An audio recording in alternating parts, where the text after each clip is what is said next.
Bueno, pues buenas tardes a todos y gracias a los organizadores por invitarme a hablar de inmunoterapia en cáncer digestivo. Si me hubierais invitado el año pasado, probablemente con una charlita de 5 minutos hubiera sido suficiente, pero como decía Jaume, la cosa ha cambiado y cambiará de forma relevante en los próximos años, esperemos, cuando las aprobaciones nos lleguen en masa en el país donde vivimos. Sabemos que muchas de las indicaciones que os voy a mostrar esta tarde, hay muchos países del mundo que ya las tienen completamente implementadas. Nuestro país va un pelín por detrás, aunque aquí tenemos la suerte de poder tratar a muchos de nuestros pacientes ya con la última indicación de los estudios que os iré mostrando en este rato.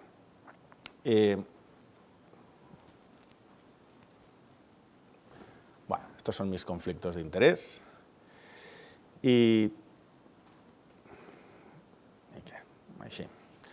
Entonces, el tracto digestivo es, como sabéis, algo largo. Y he intentado diferenciar un poquito las partes de las indicaciones, ya que los ensayos clínicos han ido dirigidos a cada una de las partes del tracto digestivo. Ya os pido un poquito de disculpas de entrada porque es una charla algo oncológica. Lo siento por las curvas de supervivencias y de tasas de respuesta, pero es lo que nos ha cambiado y nos cambiará la práctica clínica. Por tanto, este año toca hablar de esto. El año que viene ya veremos cómo lo implementamos, ¿no? Pues empezando el tracto digestivo por arriba, lo primero que voy a revisar es el cáncer de esófago. El cáncer de esófago es una enfermedad que es relativamente poco frecuente en nuestra área, hay otras áreas del planeta donde es más incidente. Y empiezo, y es la única vez que copio aquí las guías americanas, pero es importante ver que en cáncer de esófago tenemos la única indicación de la inmunoterapia en adyuvancia, tras la cirugía de un paciente con cáncer de esófago que ha recibido quimio-radioterapia preoperatoria. Es la única indicación. El resto de cosas que voy a hablar durante la tarde es toda enfermedad metastásica, primeras líneas, refractarias, pero ninguna posoperatoria. Y el único fármaco que está aprobado en esta indicación, lo veis aquí ya incluido en las guías americanas, es el nivolumab. Nivolumab ha demostrado eficacia en cuanto a prevenir recaídas tras la cirugía de un paciente con un carcinoma escamoso o adenocarcinoma de esófago que haya recibido quimio-radioterapia preoperatoria. Y el estudio, pues el estudio es el que veis aquí reflejado, son estudios fáciles de diseño, difíciles de conseguir. Fijaros el número de pacientes, son casi 800 pacientes con cáncer de esófago, ambos escamoso y adenocarcinoma, tratados con quimio-radioterapia preoperatoria, que es el estándar que utilizamos, y cirugía. Aquellos pacientes que no consiguieron respuesta completa patológica, que son, por desgracia, la mayoría, eran randomizados a recibir nivolumab durante un año adyuvante o nada. Y el objetivo principal del estudio era la supervivencia libre de enfermedad. Aquí veis resaltado en la parte de abajo de la diapositiva las histologías y la localización. El esófago sabemos más o menos dónde empieza, pero dónde acaba tenemos ciertas dudas, ¿no? El esófago distal, la unión esófago-gástrica, y estos pacientes se pueden tratar de dos formas distintas, o como el cáncer gástrico, ¿no?, los de la unión, o como el cáncer de esófago con quimio-radioterapia preoperatoria. Aquí veis los porcentajes, ¿no? El 40% eran de unión gastroesofágica y el 70% eran adenocarcinomas. Y esto es importante porque ya veréis que en los siguientes estudios de enfermedad metastásica la mayoría son en carcinomas escamosos. Y aquí veis el resultado del estudio. El estudio es un estudio positivo, aumenta la supervivencia libre de enfermedad tras la cirugía de un cáncer de esófago, ya sea adenocarcinoma, como veis en la primera parte de la tabla, como carcinoma escamoso. Los carcinomas escamosos, por definición, responden mejor a la inmunoterapia y también era de esperar que tuviéramos mejor beneficio en cuanto a supervivencia libre de enfermedad en este estudio. Con adenocarcinomas pues casi duplicamos la supervivencia libre de progresión, pero es que con carcinomas escamosos casi la triplicamos. Y esto es el nuevo estándar de tratamiento tras la adyuvancia, para la adyuvancia en cáncer de esófago. El resto de cosas que os voy a contar durante la charla son todo enfermedad metastásica. Y como es lógico, se empieza siempre en situación refractaria y uno lo va avanzando en primeras líneas de enfermedad avanzada. ¿Qué tenemos en cáncer de esófago? Pues lo que tenemos es prácticamente solo en carcinoma escamoso. Este primer estudio incluyó ambas histologías, adenocarcinomas y escamosos. Aquí veis en rojo la parte de escamosos, que es la única que alcanza la significación estadística. En adenocarcinomas y estos son pacientes que han recibido ya una primera línea de tratamiento quimioterápico y que en la segunda línea de quimioterapia los randomizaban a recibir uno de los estándares de tratamiento, taxanos o irinotecan, o pembrolizumab. El estudio es positivo, aumenta la supervivencia de los pacientes en aquellos que tienen una expresión de PDL1 alta, ¿no? El composite score el Combined Positive Score, no deja de ser la determinación de PDL1 en células tumorales y en células del infiltrado inmune, y lo que se hace es una relación. A mayor número del Combined Score, mayor expresión de PDL1. Y al fin y al cabo se benefician aquellos que tienen por encima de 10. Ya veréis que esto va cambiando y seguramente es distinto en el resto de tipos de tumores que vamos a hablar esta tarde. No es el único, nivolumab también tiene un estudio en enfermedad avanzada y refractaria a la primera línea de quimioterapia, pero ya en este estudio solo se incluyeron carcinomas escamosos, porque son los que a priori van a responder mejor. También la quimioterapia a elección del investigador o nivolumab, y vuelve a ser un estudio positivo. Pero si os fijáis en este caso, aquí arriba lo he puesto un poco resaltado en negro, es independiente de la expresión de PDL1. Ya empezamos a tener ciertos problemas de cómo determinar PDL1, si es por inmunohistoquímica directo o hay que hacer algún tipo de relación para ver la intensidad de expresión de estos checkpoints, o es independiente porque la histología ya te predice una buena respuesta a estos fármacos, como pasa con el escamoso de esófago. El estudio es positivo, aumenta supervivencia, pero ya aquí vemos en la parte derecha de la diapositiva que si lo comparamos con la quimioterapia, la tolerancia de la inmunoterapia comparada con la quimio es muchísimo mejor. Evidentemente vamos a tener efectos secundarios inmunoinducidos, pero todos los efectos secundarios más importantes de la quimioterapia nos los vamos a ahorrar cuando vamos a utilizar este tipo de fármacos. Y en pacientes con carcinoma de esófago, que son especialmente complicados de manejar, esto es de agradecer. Y finalmente también tenemos datos en primera línea. Y fijaros también que en este estudio pues, se incluyeron casi 1000 pacientes con carcinoma escamoso de esófago avanzado. El esfuerzo internacional para incluir y reclutar esta cantidad de pacientes en este tipo de estudios es brutal. Los pacientes estos se incluyeron en primera línea de tratamiento y recibían 3 tipos de tratamiento, o podían recibir 3 tipos de tratamiento distinto. O la quimioterapia estándar, que son platinos y fluoracilo, combinación de inhibidores de los checkpoint, nivolumab y ipilimumab, o combinación de quimioterapia más uno de estos 2 fármacos, el nivolumab. Aquí veis los resultados del estudio, y aquí los veis ya reflejados por la expresión de PDL1, y aquí era solo por encima del 1%, o sea que haya cierta tinción para PDL1 es suficiente como para poder obtener beneficio con este tipo de fármacos.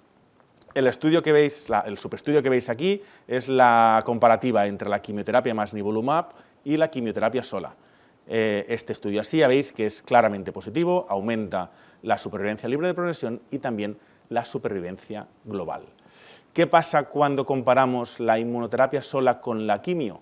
Aquí vemos que, aunque las diferencias también son significativas, vemos en la parte inicial, y esto probablemente lo iremos viendo en distintos tipos de tumores, vemos que hay un grupo de pacientes que no se benefician absolutamente nada de la inmunoterapia, que son los que nos progresan rápidamente.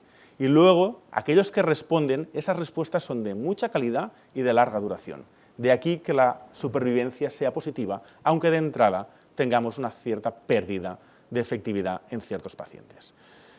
¿Qué conclusión sacamos de aquí? Pues en que el paciente que esté bien está para darle quimioterapia más inmuno, pero aquel paciente que no pueda recibir quimioterapia, tenemos una opción de tratamiento excelente de combinación de fármacos dirigidos contra los checkpoint. Y esto era con nivolumab, con pembrolizumab también tenemos un estudio en primera línea, recientemente también con aprobaciones europeas. El diseño del estudio es muy similar, incluía también pacientes con carcinoma escamoso, pero también pacientes con adenocarcinoma, y se randomizaban a recibir pues, la quimioterapia o la misma quimioterapia más el pembrolizumab. El objetivo del estudio es similar, y aquí veis que el beneficio ya lo obtenemos solo, esta vez, con aquellos que tienen alta expresión de PDL1, medido con el Composite Score.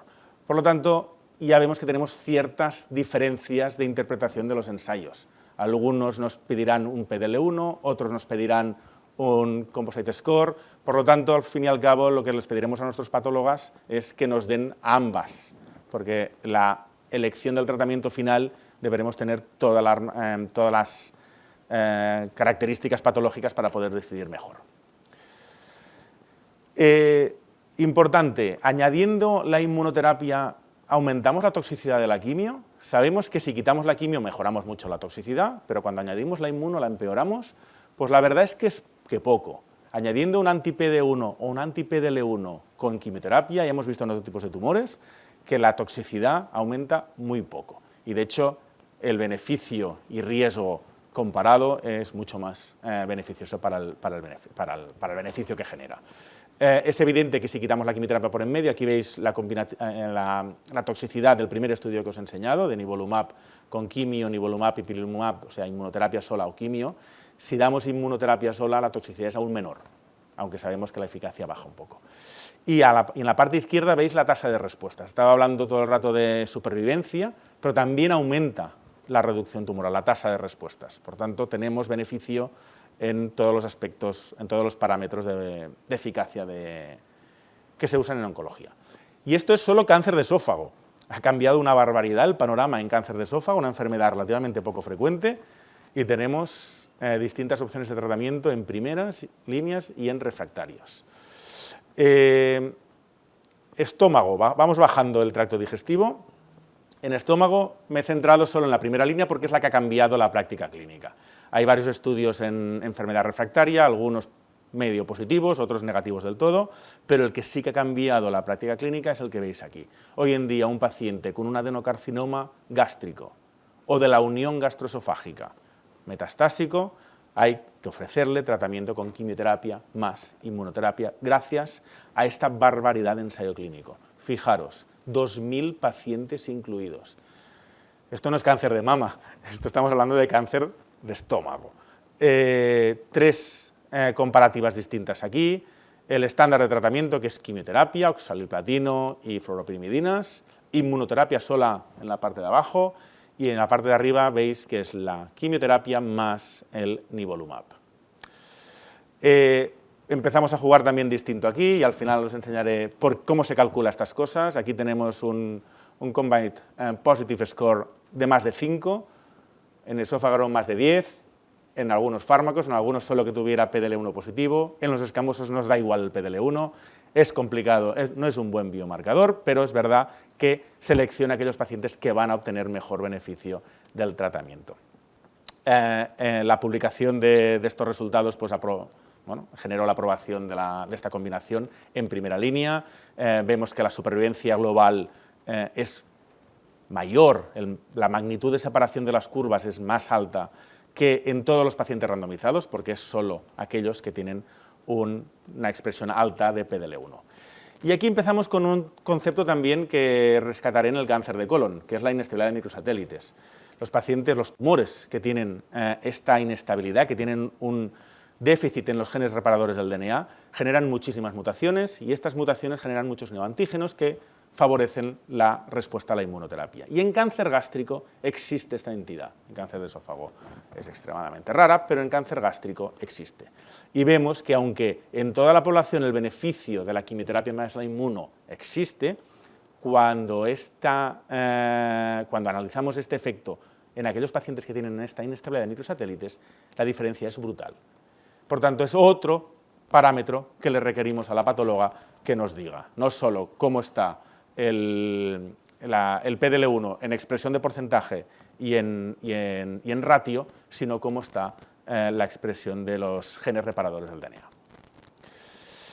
Y aquí es el ejemplo que os quería mostrar antes. Esta publicación se acaba de, tiene 15 días o 3 semanas. Es un Nature de actualización, perdón, ¿cómo tiro para atrás? Mierda.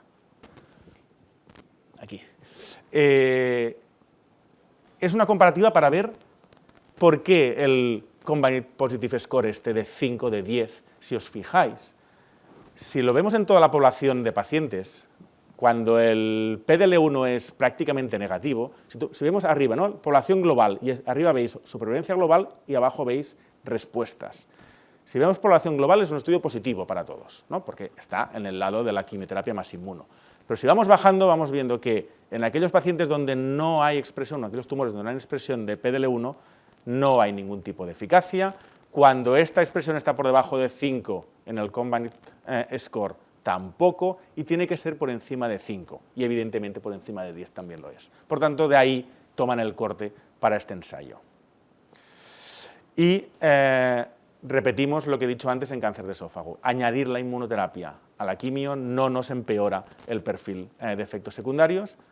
Evidentemente tendremos los inmunomediados del inhibidor de los checkpoint, pero nada que no podamos en principio manejar. En cáncer gástrico sí que quiero comentaros solo este estudio. Los pacientes que nos lleguen ahora, todos deberían recibir el nivolumab en primera línea, pero tenemos pacientes prevalentes que están ahora en las primeras y segundas e incluso terceras líneas de quimioterapia. Para estos pacientes, cuando se les acabe la opción de tratamiento, tenemos un fármaco que ha demostrado actividad en esta situación. Pacientes politratados donde no existía nada más, nivolumab ha vuelto a demostrar que tiene un impacto tanto en la supervivencia como en la posibilidad de conseguir respuestas. Y repito lo que decía de entrada, esas respuestas son de alta calidad, por tanto de larga duración. Nos vamos un poquito a la izquierda, hígado, y en hígado también ha cambiado la cosa, cambió hace un par de años y hace 3 meses ha vuelto a cambiar.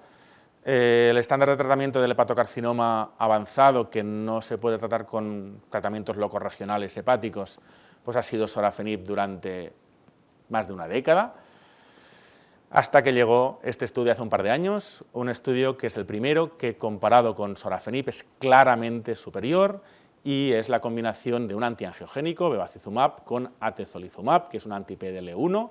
Esta combinación, en un estudio de más de 500 pacientes, hepatocarcinomas avanzados, primera línea de tratamiento, vemos que la supervivencia global es claramente superior para la combinación de tratamiento que lleva la inmunoterapia. Eso era la supervivencia global, aquí veis la supervivencia libre de progresión, que también lo es, la tasa de respuestas, y repito lo mismo que repetía antes. La tolerabilidad de esta combinación es mucho mejor que la de sorafenib. Y lo veis en la parte izquierda de abajo de la diapositiva, donde toxicidad por toxicidad, excepto algunas que se mantienen, como la hipertensión, ya que bevacizumab es un antiangiogénico, y las exclusivas de la reacción inmune del atezolizumab, el resto y sobre todo las de que más impactan en la calidad de vida, ¿no? La diarrea, el cansancio, el síndrome de mano-pie que genera sorafenib, pues aquí no los tenemos. Y en la parte derecha veis test de calidad de vida, donde realmente son mucho mejores los de la combinación con inmuno que con sorafenib. Y esto era hasta hace, 3 meses, estábamos esperando, y ya lo tenemos aprobado en el país, la combinación de atezolizumab y bevacizumab, y en el último Congreso Americano de Tumores Digestivos se presenta otro ensayo en primera línea, hepatocarcinoma, la misma población de pacientes, evidentemente el brazo control era sorafenib, no hay ningún estudio ahora que ya sea sorafenib standard of care, pero cuando se diseñaron esto era así, y que comparaba 2 otros brazos de tratamiento, una inmunoterapia sola, durvalumab, o la combinación de un anti-PDL1 con un anti-CTLA4, durvalumab y tremelimumab. Y este estudio comparaba quería demostrar que la combinación de fármacos era mejor que sorafenib y que un fármaco solo no era inferior a sorafenib. Como os digo, este estudio tiene 3 meses presentado, las discusiones aún están ahí y datos aún nos faltarán más, actualizarán seguramente datos ahora en el Congreso Americano, pero es un estudio positivo, la combinación de durvalumab y tremelimumab es mejor que sorafenib y, esto lo veis arriba en la parte izquierda, abajo en la parte derecha veis la comparativa entre durvalumab y sorafenib. Para que este estudio de no inferioridad fuera positivo, el límite alto del intervalo de confianza tenía que ser por debajo de 1.08 y es 1.03 si no recuerdo mal. Por lo tanto, durvalumab no es inferior a sorafenib y si veis las curvas parece que incluso sea superior. Si vemos ya también un poquito en detalle este beneficio a largo plazo y como os decía, como acostumbra pasar en todos los tipos de tumores, las respuestas son duraderas en el tiempo, hay un 10% de beneficio absoluto que se mantiene con el tiempo. con la combinación de durvalumab y tremelimumab. Por lo tanto, tenemos otro estándar de tratamiento en primera línea en hepatocarcinoma avanzado. Y en aquellos pacientes que quizá no se les pueda dar tanta intensidad de tratamiento, durvalumab en monoterapia no es inferior a sorafenib, y si lo vemos por números parece incluso superior, y lo que es mucho mejor tolerado. La tolerancia la veis abajo a la derecha, y arriba a la izquierda veis las tasas de respuesta. Sorafenib prácticamente no da tasa de respuestas, y con durvalumab y tremelimumab tenemos incluso respuestas completas radiológicas. Por lo tanto, la tasa de respuestas también es claramente superior. Vamos bajando, que el tracto digestivo es largo. También tenemos novedades en vía biliar. Se han hecho esperar, como decía Jaume antes, pero cuando han llegado todas a la vez. También, hace 3 meses, Congreso Americano del ASCO GI, se presentó el estudio TOPAZ-1, el estándar de tratamiento en carcinoma de vía biliar intra y extrahepática y de vesícula biliar, que es uno de los tumores más agresivos del tracto digestivo, era gemcitabina y cisplatino, a no ser que tuvieras una alteración molecular específica, que sí que hay, sobre todo una parte de los colangiocarcinomas está muy enriquecida. Para la población general teníamos una quimioterapia que llevaba unos ciertos años ya establecida. Este estudio lo que ha hecho es comparar esta quimioterapia más esta quimioterapia añadiéndole un anti-PDL1, durvalumab en este caso. Y el estudio es positivo, si no, no os lo presentaría. El estudio es positivo en cuanto a supervivencia global, y como acostumbra pasar, y no deja de ser distinto en los carcinomas de vía biliar, los respondedores son respondedores a largo plazo, y esta respuesta de calidad tiene este impacto directo en la supervivencia global. Las supervivencias libres de progresión, como son medianas, siempre acostumbran a ser más discretas en todos los estudios de inmunoterapia. Tenemos algo más de tasa de respuesta, esto es muy sensible, algo más de tasa de respuestas, y en la parte final de la derecha veis la duración de esas respuestas. Cuando consigues la respuesta con la inmunoterapia, acostumbra a ser una respuesta muy larga. Y ahora, ¿por qué me tira para atrás? Y, por desgracia, me saltó el páncreas, porque el páncreas no tiene absolutamente nada. Y acabamos con el colon, que es el más frecuente de todos los tumores digestivos, y es el que menos evidencia tiene, o el que más le ha costado que la inmunoterapia llegara. ¿Por qué? Porque el cáncer de colon es aún más complejo de manejo que el resto de enfermedades que os contaba. Genómicamente es una enfermedad muy complicada. En tumores estables que no tienen muchísimas mutaciones, que son todos los que hay en el lado izquierdo de esta gráfica que veis aquí. Esta gráfica lo que hace es, ¿no?, cuantificar la cantidad y el tipo de alteraciones genómicas que tiene un cáncer de colon. En la parte de arriba de la derecha veis los tumores hipermutados, muchas mutaciones, muchos neoantígenos, mayor probabilidad de respuesta a la inmunoterapia. La inestabilidad de microsatélites es el gold estándar aquí para encontrar tumores hipermutados, pero no es el único. Tenemos otro tipo de mutaciones, como por ejemplo las mutaciones de Poli, que generan tumores, o al menos yo, de los tumores con más mutaciones por megabase que he llegado a ver en todo el tracto digestivo y el resto de cosas que llevo. Si veis la actividad de la inmunoterapia en los tumores que no tienen estas alteraciones, es 0% de tasa de respuestas, no funciona. El problema es que estas alteraciones pues, están entre el 4, 5, 6% de todo el cáncer colorectal avanzado. ¿Y qué tenemos? Tenemos datos en enfermedad refractaria, que son los que despertaron todo el jaleo en cáncer de colon. Datos con pembrolizumab a la izquierda, en medio de combinación de nivolumab más ipilimumab. A la derecha del todo la tasa de respuestas, como veis no todos los pacientes responden, y lo veréis ahora en la siguiente diapositiva también, pero muchos sí y de gran calidad. Y esto es enfermedad refractaria a quimioterapia, segundas, terceras y cuartas líneas. Y lo que cambió el año pasado, o sea, esto lo tenemos desde hace un año, es que tenemos estos datos en primera línea en cáncer colorectal avanzado, con inestabilidad de microsatélites por PCR o con déficit de genes reparadores del DNA por inmunohistoquímica, algo que podemos hacer con facilidad desde el Servicio de Anatomía Patológica. Y estos pacientes se randomizaban a recibir la mejor quimioterapia que os podéis imaginar, o sea, por RAS, quimioterapia más anti-EGFR, si RAS mutada, quimioterapia más antiangiogénicas, daba igual, dale lo mejor al paciente estándar, o pembrolizumab inmunoterapia, un fármaco solo de inmuno. El estudio fue valiente, Y el estudio es claramente positivo, pero así he empezado y así quiero acabar la charla. Fijaros en la parte inicial de la curva de supervivencia libre de progresión, la línea verde, que es la de pembrolizumab, cae incluso a más velocidad que la de la quimioterapia. Y hay un 40 o 45% de pacientes que, aunque tengan este biomarcador predictivo de beneficio de la inmunoterapia, no van a responder. Y no van a responder porque el cáncer de colon es complicado, porque la inestabilidad de microsatélites, que genera muchísimas mutaciones, también genera fusiones de NTRK, fusiones de red, que son resistentes a la inmunoterapia. Ahora bien, aquel gran porcentaje de pacientes que sí que van a responder durante muchísimo tiempo. Y esto genera diferencias en supervivencia, en tasa de respuestas, en duración de respuesta, como veis aquí reflejado. Y he repasado todo el tracto digestivo. Las conclusiones son estas que veis aquí reflejadas.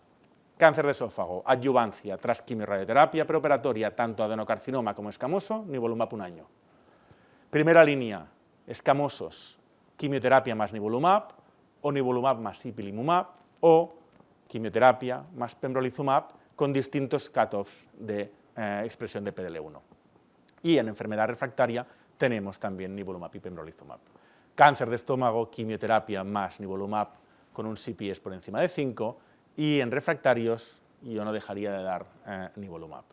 Hepatocarcinoma tenemos dos primeras líneas, la atezolizumab y bevacizumab ya está aprobado en España, por lo tanto ya es nuestro estándar de tratamiento.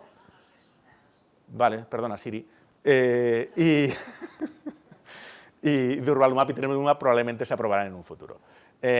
Carcinoma de vía y vesicular, ya tenemos otro estándar, quimioterapia más inmunoterapia, y en aquellos pacientes MSI high o con deficiencia de genes reparados del DNA en cáncer de colon, pembrolizumab, pero teniendo en cuenta que el 30-40% de nuestros pacientes nos van a hiperprogresar o a progresar rápido de entrada y la inmunoterapia no les va a ser útil. Y creo que con eso acabo. Muchas gracias.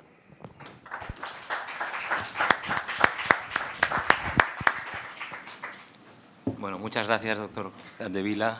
Muy interesante y muy novedoso.